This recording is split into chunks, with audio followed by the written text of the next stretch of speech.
In our discussion so far, we have focused on the Roman Empire, its fall, and the subsequent Middle Ages within the Western history timeline.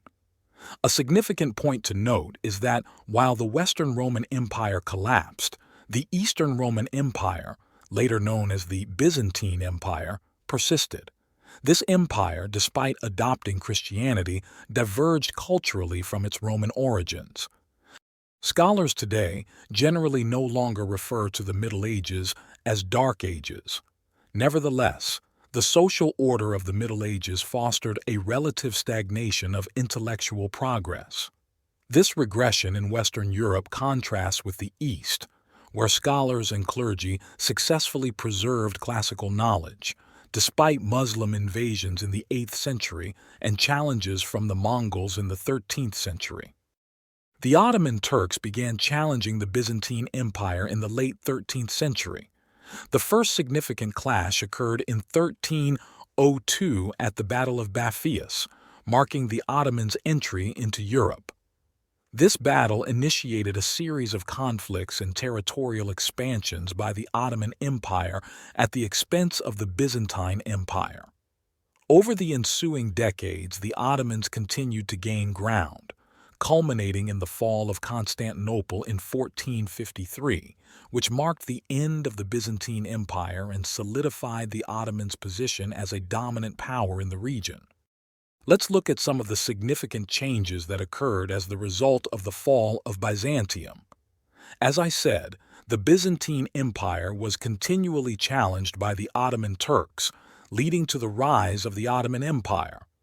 Despite the preservation of classical knowledge in the East, these were times of conflict and warfare, not peace and prosperity. The scholars, primarily clergymen, were confronted with the prospect of violence. In such situations, the scholars' natural response is to seek safety. Many of them decided to migrate to the West. Seeking refuge, these scholars brought their knowledge and Christianity with them. The fall of Byzantium escalated the migration of classical knowledge to Western Europe, contributing to an intellectual movement already underway in the West that we call the Renaissance. Renaissance, a French term meaning rebirth, symbolizes the rebirth of classical knowledge in Western Europe. The Renaissance era heralded significant cultural transformations, among which two are particularly noteworthy. First, there was a pronounced shift towards recognizing the importance of the individual. This was a marked departure from the Middle Ages, a period characterized by a collective identity where an individual's role and significance were often defined within the context of broader societal structures, such as feudal estates or religious orders. Art during the Middle Ages typically reflected this collective ethos, with artistic creations often attributed to the monastic communities or workshops where they were produced, rather than to individual artists. By the conclusion of the Renaissance, a distinct change had occurred. Artists began to gain individual recognition, marking a departure from the anonymous nature of most medieval art. This era celebrated the unique talents and visions of artists, leading to personal attribution of artistic works. Renowned figures such as Michelangelo and Leonardo da Vinci exemplify this shift. Their works were not only appreciated for their intrinsic artistic value, but were also celebrated as the creations of extraordinary individual talents. This change reflected the broader Renaissance embrace of humanism, which placed greater emphasis on individual potential and achievement. The Renaissance's emphasis on individualism and the recognition of personal achievement laid important conceptual groundwork for later political developments, including the idea of popular sovereignty and the principle of one person, one vote.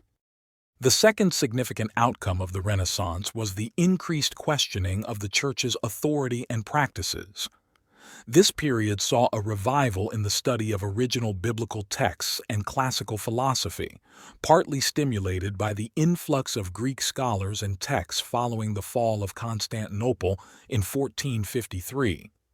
Although the Western Church was familiar with many of these texts, the Renaissance approach involved a more critical and humanistic examination.